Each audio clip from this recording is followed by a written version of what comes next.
नमस्कार, मी प्रसन्न जोशी. आपण पाहताय माझा विशेष. आजचा विषय जसा स्फोटक आहे तसाच संवेदनशील सुद्धा आहे.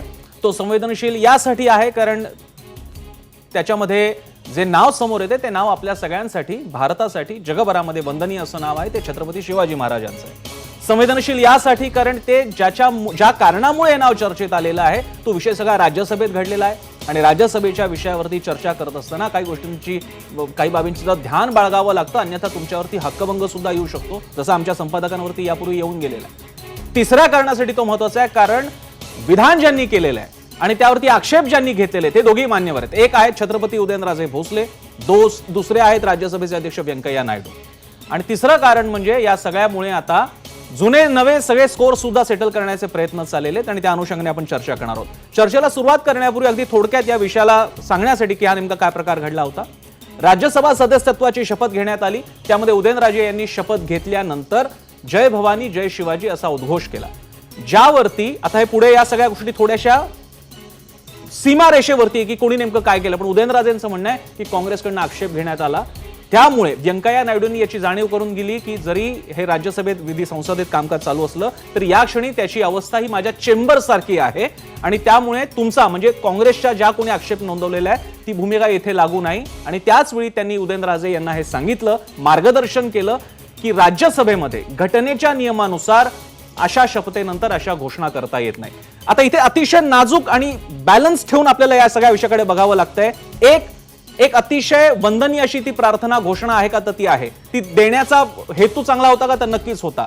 ज्याने याबद्दल काही सांगितलेलं त्या व्यक्तीचा हेतू आणि त्याच्या नियमाला तो माणूस बांधील होता का, तर तोही बांधील होता. मग आता याच्यामध्ये कोणाचे आरोप मानायचे आणि कोणाचं खंडन करायचं अशा अतिशय नाजूक ब्लेडच्या त्या धारेवरती चालण्यासारखा विषय आहे, ज्यावरती बोलण्याचा आपण प्रयत्न करणार आहोत. आपल्यासोबत सध्या दोन मान्यवर आहेत. केशव उपाध्ये भाजपचे प्रवक्ते आणि काँग्रेसतर्फे सचिन सावंत, दोघांचं सुद्धा स्वागत. आणि थोड्याच वेळात आपल्यासोबत सचिन शिंदे संभाजी ब्रिगेडचे पुणे शहराध्यक्ष असतील, पराशर मोने जे शिवप्रतिष्ठान हिंदुस्थानचे पदाधिकारी आहेत ते असतील, याशिवाय वसंत भोसले जे वरिष्ठ पत्रकार ते सुद्धा चर्चेत सामील होतील. सगळ्यांचं स्वागत. मी पहिल्यांदा केशव उपाध्यांकडे जातोय कारण सध्या सगळ्या टीकेचा भर मग तो शिवसेनेकडून असो, तो राष्ट्रवादीकडून असो, तो भाजपवरती चालू आहे. केशव उपाध्येजी, तुमच्या पक्षाचं या सगळ्या विषयावरती काय म्हणणं आहे? माझं सगळ्यात पहिल्यांदा म्हणणं आहे की महाराष्ट्रातर्फे ज्यांना आपण निवडून दिलं होतं ते गुलाम नबी आझाद हे आणि काँग्रेस पक्ष हे या सगळ्या प्रकारामध्ये माफी कधी मागणार? कारण जर आपण थोडी क्लिप ज्याचं सद्विवेक बुद्धीनं ती आपण ती क्लिप बघितली, आणि माझी विनंती आहे पुन्हा एकदा आपल्या सगळ्या टेक्निकल स्टाफला की त्यांनी ती क्लिप पुन्हा एकदा दाखवावी. त्या पूर्ण क्लिप मध्ये स्पष्ट दिसतं की ज्यावेळी उदयनराजेंनी घोषणा दिली जय भवानी जय शिवाजी, त्याच्यानंतर ते तिथून त्यांच्या जागेकडे निघाले, त्यावेळी काँग्रेसच्या बेंच कडून आक्षेप घेण्यात आला आणि तो आक्षेप घेतल्यानंतर व्यंकय्याजी त्यांच्याकडे बघून सगळं बोलणं करतायत. त्यांनी कुठेही उदयनराजेंच्या बद्दल विधान केलं नाही, छत्रपती शिवाजी महाराजांबद्दल काही आक्षेप घेतला नाही. त्यांनी हे सांगितलं की तुमचा आक्षेप या ठिकाणी हे चेंबर सारखं आहे, त्यामुळे तुमच्या आक्षेपाला आता येणार, हे रेकॉर्डचा काही विषय नाहीये, हे क्लिअर कट सांगितलं. ज्या छत्रपती महाराष्ट्रातनं गुलाम नबी आझाद निवडून गेले त्या महाराष्ट्रामध्ये आणि त्या काँग्रेसला छत्रपती शिवाजी महाराजांबद्दल इतका आकस का, याचं उत्तर आणि माफी काँग्रेस पक्षाने मागितली पाहिजे. जे खरगे महाराष्ट्राचे प्रभारी होते त्यांना छत्रपती शिवाजी महाराजांबद्दल का आक्षेप आहे याची उत्तरं त्यांनी दिली पाहिजेत आणि काँग्रेस पक्षाने महाराष्ट्र याची सरळ माफी मागितली पाहिजे, ही आमची मागणी. बरं, सचिन सावंतजी बोला. सचिन सावंतजी, मला म्हणजे काय झालंय की आश्चर्य वाटतं की कुठल्याही पुराव्यानिशी बेतालपणे त्या ठिकाणी आरोप करत राहायचं. तुम्ही ती क्लिप दाखवा ना. आणि कुठे त्या ठिकाणी आझाद साहेबांचं आणि खरगे साहेबांचं नाव घेतलंय, त्यांच्या वक्तव्य त्यांनी उभं राहून जर अधिकृतपणे दिला असेल तर ती क्लिप दाखवली पाहिजे.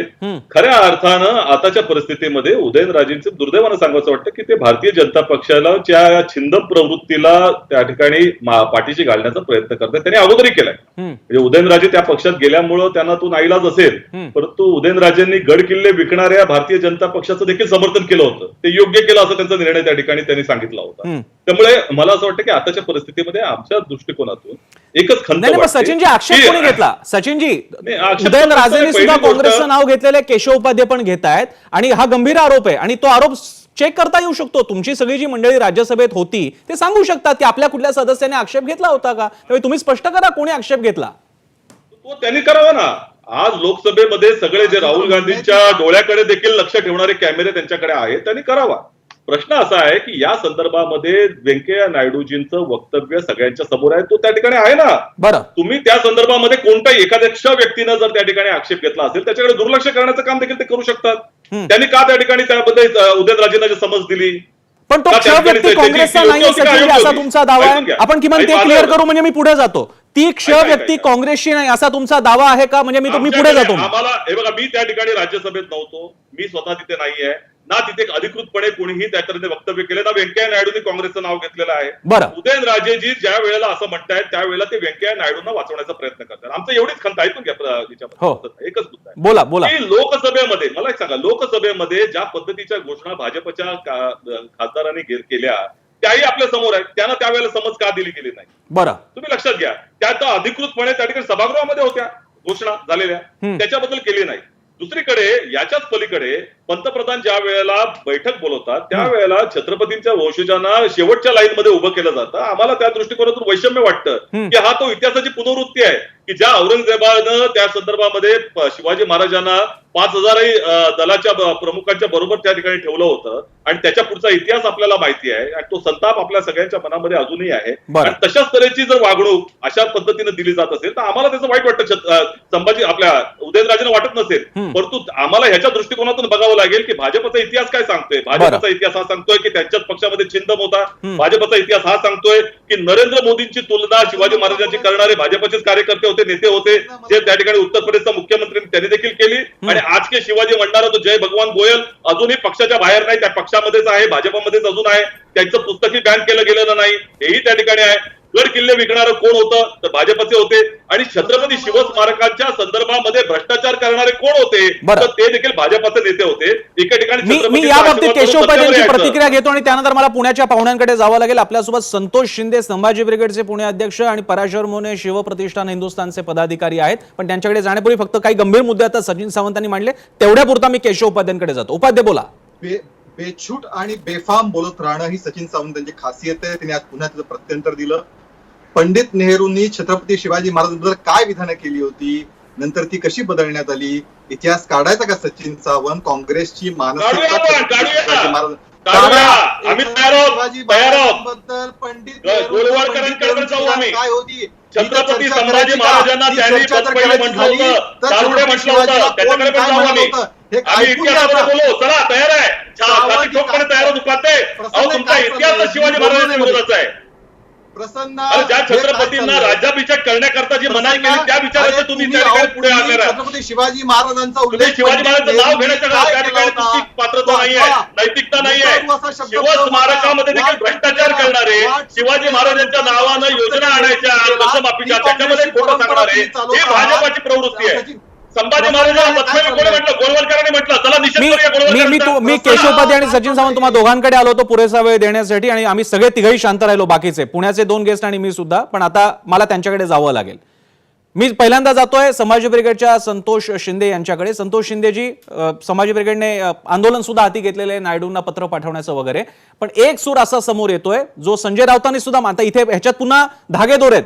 संजय राऊत भाजपवर टीका करतात पण व्यंकय्या नायडू त्यांच्या पदाच्या बाबतीत नीट वागलेले आहेत असं सुद्धा म्हणणं आहे. त्यामुळे माझा आता तुम्हाला प्रश्न आहे, भाजपचं, शिवसेनेचं, संजय राऊतांचं म्हणणं आहे की नियम म्हणून व्यंकय्या नायडूंनी कुठलाही चूक केलेली नाहीये, त्यांनी घटनेतला नियम दाखवून दिलेला आहे. आता तुमचं काय म्हणणं आहे? छत्रपती शिवाजी महाराज महाराष्ट्राची अस्मिता आहे, तशी देशाची सुद्धा अस्मिता आहे. छत्रपती शिवाजी महाराजांचा गौरव 7 समुद्रापार जगभर केला जातो. छत्रपती शिवाजी महाराज म्हटलं की 12 हत्तीचं बळ प्रत्येक शिवप्रेमीच्या अंगात येतं, एवढी ताकद छत्रपती शिवाजी महाराजांच्या फक्त नावामध्ये आहे. आणि याच छत्रपती शिवाजी महाराजांच्या नावावर राज्य करून म्हणजे रायगडावर येऊन माननीय मोदी साहेब छत्रपती शिवाजी महाराजांच्या समाधीसमोर त्यांनी नाक घासलं, शपथ घेतली आणि त्यांनी घोषणा केली की छत्रपतींचा आशीर्वाद, चला देऊ मोदीला साथ. याच्यासाठी का, जर सभागृहामध्ये छत्रपती श्रीमंत उदयन महाराज भोसले जर जय भवानी जय शिवराय म्हणत असतील तर त्यांनी ते ऐकून घ्यायला पाहिजे होतं. विरोध कुणी केला असेल ते सगळे शिवद्रोही आहेत. पण छत्रपती शिवाजी महाराजांच्या घोषणेला ज्यावेळेस विरोध होतो त्यावेळेस तुम्हाला जय श्रीराम कसं काय चालतं, त्यावेळेस तुम्हाला हर हर मोदी कसं काय चालतं, त्यावेळेस तुम्हाला अल्लाहू अकबर कसं काय चालतं.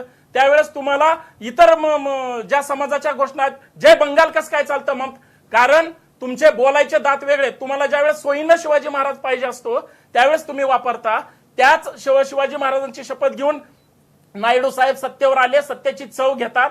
आज जर त्यांना जर घोषणा खटकत असेल तर ज्या संसदेच्या सभागृहामध्ये ते बसले ना, ते सभागृह सुद्धा छत्रपती शिवाजी महाराजांच्या मराठा साम्राज्याच्या एका सरदारांनी, सरदार मल्हारराव होळकरांनी ती जागा जी आहे ती दान दिलेली आहे. अय नायडू, आमच्या छत्रपती शिवाजी महाराजांच्या नावावर तुम्ही सत्तेवर येता, जोगवा मागता आणि आज तुम्ही विरोध करता. आणि ज्यांनी ज्यांनी घोषणेला त्यावेळेस विरोध केला असेल ते सगळे शिवद्रोही असेल, मग ते कुठल्याही पक्षाचे असू द्या, त्याला काही घेणं नाही. कारण छत्रपती शिवाजी महाराज जर आमची सगळ्यांची अस्मिता असेल तर आम्ही कुठलेही पक्ष संघटना बाजूला ठेवू आणि छत्रपती शिवाजी महाराजांच्या नावावर सगळे एकत्र येऊन जे जे असे शिवद्रोहीपणा करत असतील किंवा ज्यांना सोयीनं शिवाजी महाराज वापरायचे असतील त्यांना विरोध करू. आता जे भाजपचे प्रवक्ते म्हणले, अहो तुम्ही शिवाजी महाराजांशी सोबत तुलना मोदींची करणार, तुम्ही पुस्तकं छापणार, तुम्ही त्याचं प्रकाशन करणार, तुम्ही शिवाजी महाराजांचे गडकिल्ले विकायला लावणार आणि तुम्ही काय सांगणार की काँग्रेसच्या खासदारांनी असं केलं ना? या सगळ्या पापाचे धनी तुम्ही सगळे लोक आहेत. तुम्हाला उद्याचा येणारा काळ छत्रपती शिवाजी महाराजांचे मावळे तुम्हाला सोडणार नाही. आम्ही कुठल्याही याचे असू, पण शिवाजी महाराज म्हटलं आणि तुम्ही छत्रपती शिवाजी महाराजांच्या वंशजाचा त्या सभागृहामध्ये जर अवमान करणार असेल, आम्हाला ही भावना संतोष शिंदे यांची भावना असंख्य शिवप्रेमींची आहे. आणि त्यातला एक मुद्दा फार महत्वाचा आहे, ते जेव्हा सांगत असतात उदयनराजे भोसले ते छत्रपतींचे वंशज आहेत आणि त्यांनी काही घोषणा केली आहे या राज्यसभेमध्ये आणि लोकसभेमध्ये पूर्ण आदर बाळगून. या स्वतः राज्यसभेचे सदस्य राहिलेल्या एका ज्येष्ठ सदस्याने सांगितलेलं आहे की बाहेर जी भाषा वापरली जात नाही इतकी वाईट भाषा या सदनामध्ये वापरली गेलेली आहे. मग एखाद्या व्यक्तीने भाषणाचा मायना पूर्ण केल्यानंतर जर का एखादी घोषणा दिली तर समज देणं, म्हणजे नायडूंच्या मनात काही असेल नसेल याच्यावरती मतभेद होऊ शकतात. ब्रिगेडचं वेगळं म्हणणं आहे, भाजपचं वेगळं म्हणणं आहे. नायडूंचा समजा त्यांनी घटनेवर बोट ठेवलं, पण जेव्हा तुम्ही एखाद्याला समज देता तेव्हा त्या माणसाच्या प्रौढत्वाबद्दल, त्याच्या आकलनाबद्दल आणि त्याच्या वागणुकीवरती बोट ठेवत असता. जसं एखाद्या माणसाला सुद्धा आपण बाहेर काही उघडपणे बोलायला 10 वेळा विचार करतो की ते बोलल्यानंतर त्याला काय लागेल. मग इथे तर स्वतः संभाजीराजे जे की सदस्य आहेत आणि ज्यांची घोषणा शिवरायांची आहे, तर मग लगेच समज देण्याची गरज काय? हा एक नाजूक मुद्दा. मी पहिल्या कार्यक्रमाच्या सुरुवातीलाच म्हणालो होतो, ब्लेडच्या धारेवर चालण्यासारखा मुद्दा आहे. चर्चा सुरू राहणार आहे, पण ब्रेकवर जाण्यापूर्वी एक अपडेट येते. व्यंकय्या नायडू यांनी स्वतः यावरती काही स्पष्टीकरण दिलेले, ट्विट केलेले, आपण बघूयात काय म्हणतात व्यंकय्या नायडू. व्यंकय्या नायडू म्हणतात, मी नेहमीच छत्रपती शिवाजी महाराजांचा प्रशंसक राहिलो आहे. भवानी मातेवर माझी श्रद्धा आहे. राज्यसभेच्या नियमानुसार शपथविधीवेळी घोषणा देता येत नाही याची मी फक्त आठवण करून दिली. अनादर करण्याचा कुठलाही हेतू नव्हता.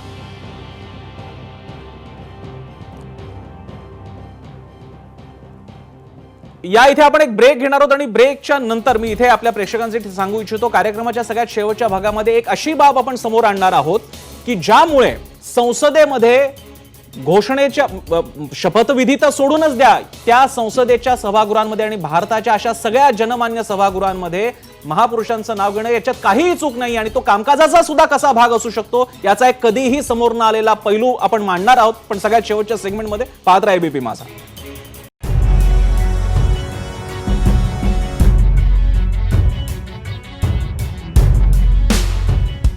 ब्रेक नंतर माझा विशेषमध्ये आपल्या सगळ्यांचं स्वागत. आपण एका अतिशय नाजूक मात्र महत्त्वाच्या संवेदनशील विषयावरती बोलतोय. आपला विषय सुरू आहे छत्रपती शिवरायांच्या नावाची घोषणा सदस्यत्वाच्या शपथेनंतर केल्यानं असा काय पहाड कोसळला की ज्याच्यामुळे लगेच नियमांवरती बोट ठेवावं.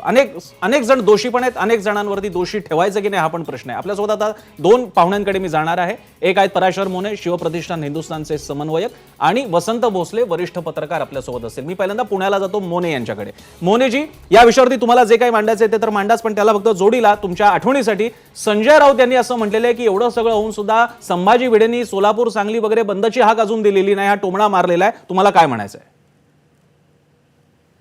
सांगली बंदच आहे, सांगली बंदच आहे लॉकडाऊन मुळे सध्या. संजय राऊतांनी जरा माहिती घेऊन बोलावं त्या बाबतीत. मी बाकीचाही विषय तुमच्या समोर मांडला की त्या या सगळ्या विषयावरती आपलं काय म्हणणं आहे. उदयनराजे आणि संभाजी भिडेंना ते मानतात सुद्धा, मात्र आता त्यांच्या एका वक्तव्यावरनं नायडूंनी काही मुद्दा मांडलेला आहे. काँग्रेसचं वेगळं म्हणणं आहे, बाकीच्या संघटनांचं वेगळं म्हणणं आहे. तुमचं काय म्हणणं आहे? अगदी बरोबर आहे. उदयन महाराजांनी काल ज्या पद्धतीने शपथ घेतली त्यामध्ये आक्षेप घेण्यासारखं खरोखर काही नव्हतं. व्यंकय्या नायडूंनी कुणाचं ऐकून सुद्धा त्याच्यावर आक्षेप नाही घ्यायला पाहिजे होता असं आमचं मत आहे. भले ते कुणी काँग्रेसचे नेते म्हणले असतील हे आक्षेपार्ह किंवा मी तर म्हणतो अशा प्रकारासाठी म्हणजे शिवाजी महाराजांचं आणि भवानी मातेचं नाव घ्यायला जर घटनेतले काही नियम आड येत असतील तर आपण ते सगळ्यांच्या एकमताने बदलले पाहिजेत. बरं. या मताचा सुद्धा मी आहे. बरं. कारण शिवाजी महाराज हे या देशाचे अधिकृत राष्ट्रपुरुष आहेत.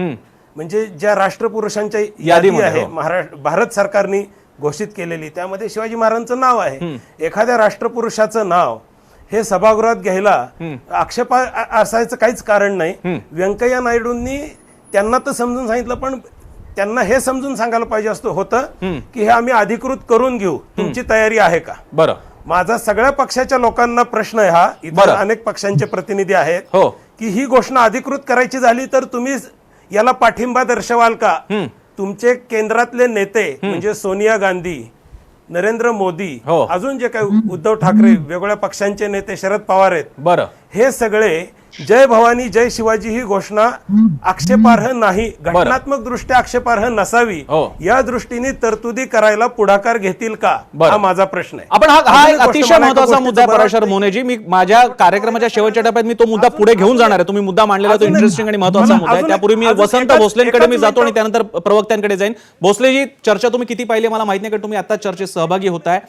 उदयनराजेंच्या घोषणेचा मुद्दा आहे, भाजप टार्गेट आहे, राष्ट्रवादी मंदिरावरनं त्यांना जे भाजपने टार्गेट केलं होतं तो स्कोर आता स्वतः सेटल करते आहे पत्राच्या आंदोलनाच्या माध्यमातून. जोडीला काँग्रेस भाजपवर टीका करते, भाजप काँग्रेसवर टीका करते. असा सगळा पायात पाय असा गोंधळ आहे. तुमचं निरीक्षण काय आहे?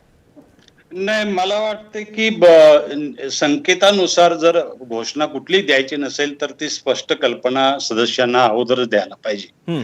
व्यंकय्या नायडूचा आक्षेप हा शिवाजी महाराजांसाठी नाही असं मला वाटतं की अशी कुठलीही उद्घोषणा करणे शपथ घेतल्यानंतर कुठलेही असू दे, महाराष्ट्रात शिवाजी महाराजांचं घेतील, कर्नाटकात आणखीन कुणाचं घेतील, तामिळनाडूत आणखीन कुणाचं घेतील, बिहारचा एखादा सदस्य लालू प्रसादांचंच घेईल त्यांच्या पक्षाचं असेल तर.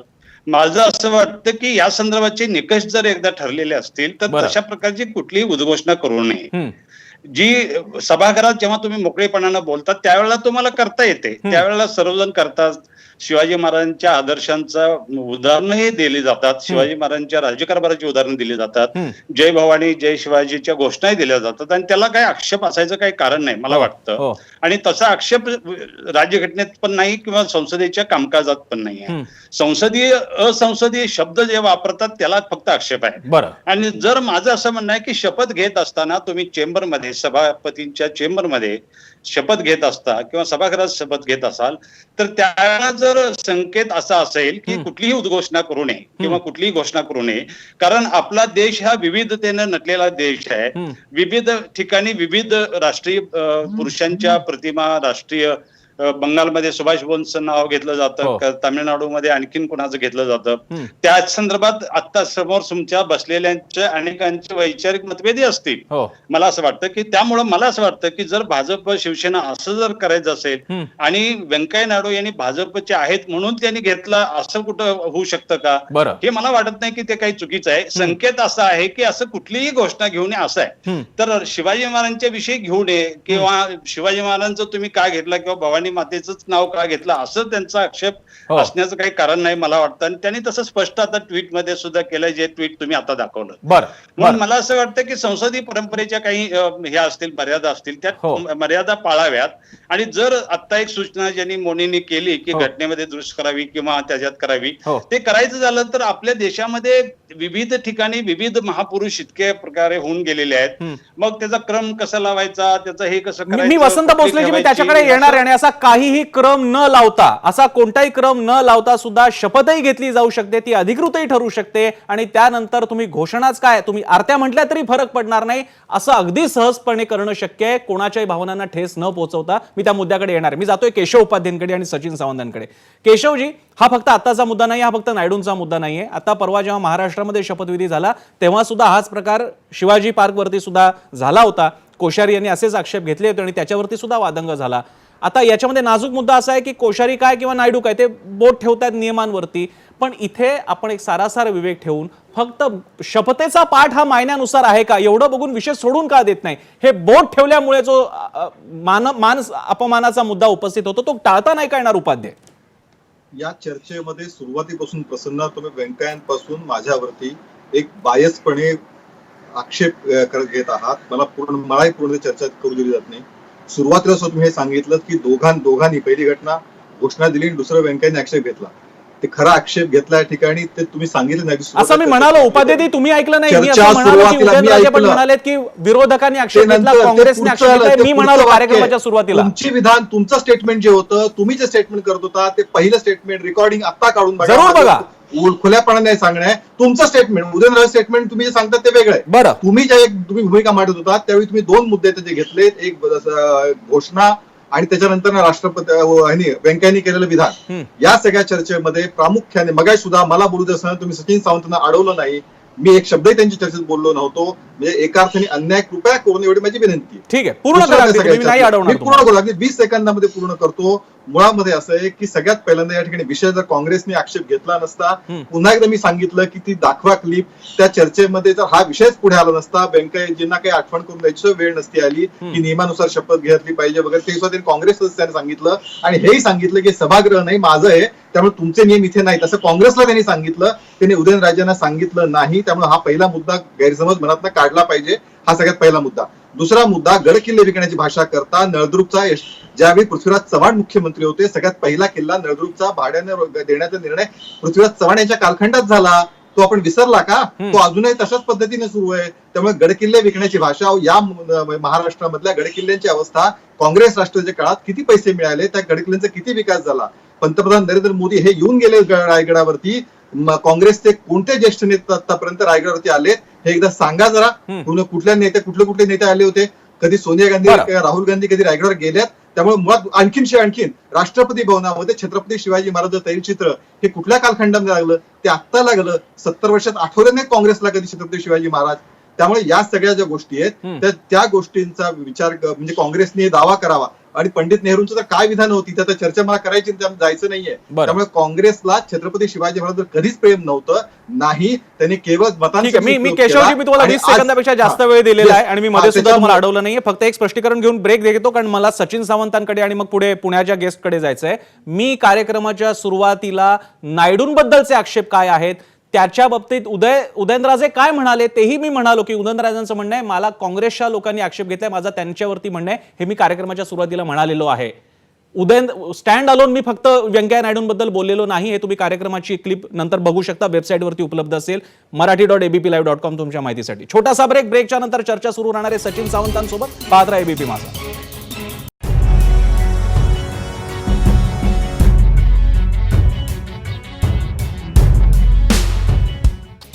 महापुरुषांच्या नावावरून वादांची वादळ कशासाठी आपला विषय सुरू आहे. चर्चेच्या शेवटच्या टप्प्यात आहोत. मी आता माझ्याकडे 5-1 मिनिटं असतील. मी प्रत्येकाकडे जाणार आहे. थोडक्यात त्या व्यक्तीनं स्वतःचा मुद्दा काही वेगळा ऍड करायचा असेल तर ते, किंवा काही सोल्युशन जसं मोनेने एक मुद्दा सांगितला असं काही सांगायचं असेल तर कृपया थोडक्यात मांडा, अन्यथा मला तुम्हाला ब्रेक करून पुढे जावं लागेल. मी संभाजी ब्रिगेडच्या शिंदेपासून सुरुवात करतो. शिंदे बोला.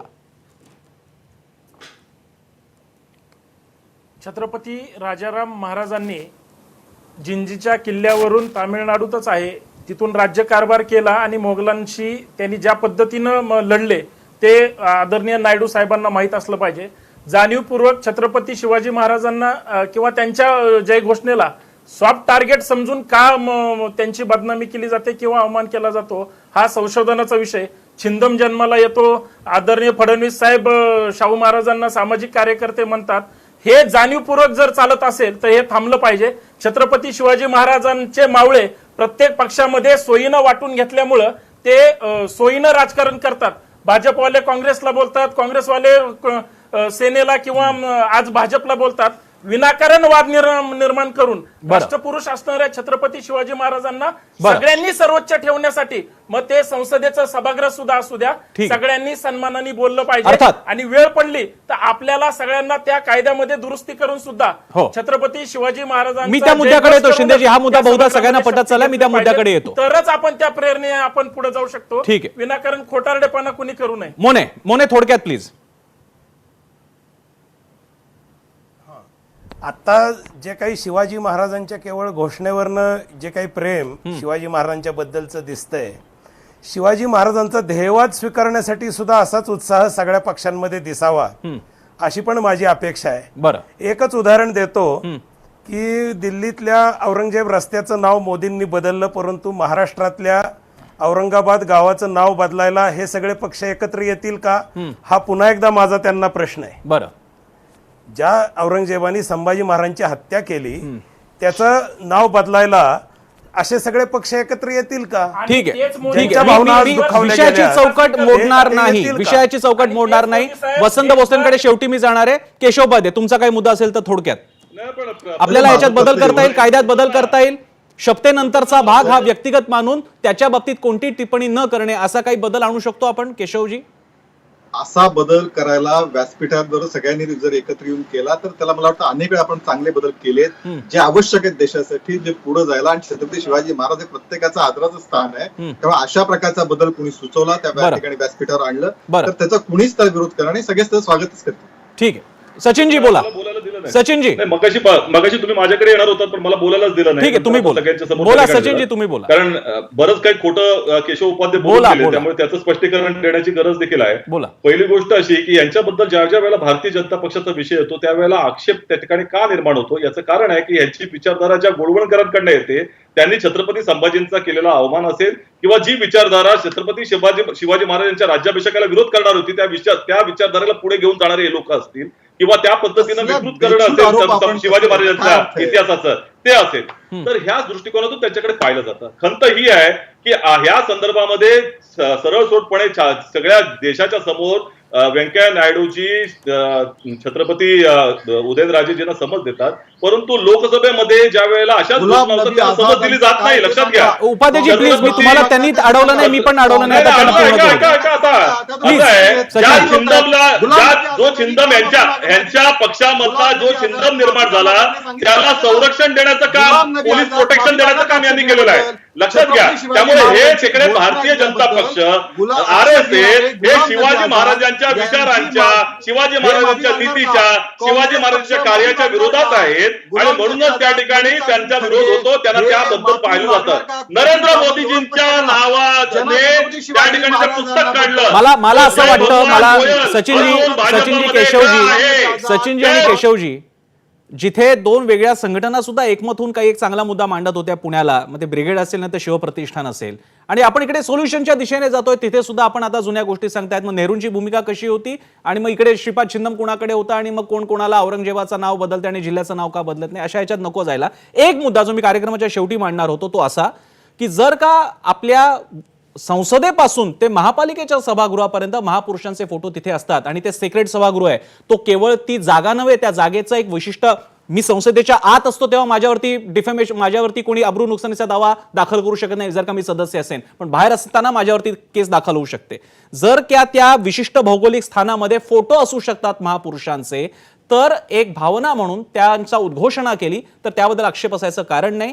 किंबहुना आपल्याकडे राष्ट्रपुरुषांची यादी सुद्धा आहे, ती सुद्धा मान्य करायची नसेल की मग किती जणांना इन्क्लूड करायचं, तर सरळ शपथेचा मायना अधिकृत मानायचा, उर्वरित मायना हा व्यक्तिगत मानावा आणि तो कामकाजाचा भाग न ठेवता तो बाजूला ठेवा. समज देण्याची वेळ आणू नका, कारण समज देणं हा एक प्रकारे अतिशय नाजूक पार्ट आहे, तो एक प्रकारे तो मानभंग ठरतो, मुखभंग ठरतो. तो टाळण्याच्या बाबतीत आपल्या सगळ्यांचं एकमत असायला हरकत नाही. त्यासाठी काँग्रेसने पुढाकार घ्यावा, सत्ताधारी म्हणून भाजपने पुढाकार घ्यावा आणि वन्स फॉर ऑल एकदाचा हा विषय संपवून टाका की यापुढे शपथेचा अधिकृत मायना पार केल्यानंतर तुम्ही महापुरुषांची नावं घ्या, कुणाच्याही बाबतीत तुम्हाला आदर व्यक्त करायचा आहे तो करा, तो तुमचा व्यक्तिगत भाग असेल. ही एक सूचना करूयात. चर्चा दरवेळी फक्त भांडणातच संपली पाहिजे असं नाही, एखाद्या पॉझिटिव्ह नोटवर संपू शकते, ती ही पॉझिटिव्ह नोट होती. आता याचा मात्र पुढचा हा सगळा बॉल त्यांच्या कोर्टात असणारे सत्ताधारी आणि विरोधकांच्या आशा आहे ते याला पुढे घेऊन जातील. या महत्त्वाच्या चर्चेसाठी आपण सगळ्यांनी वेळ दिला, सगळ्यांचे आभार. इथेच थांबूयात. पाहत राहा एबीपी माझा.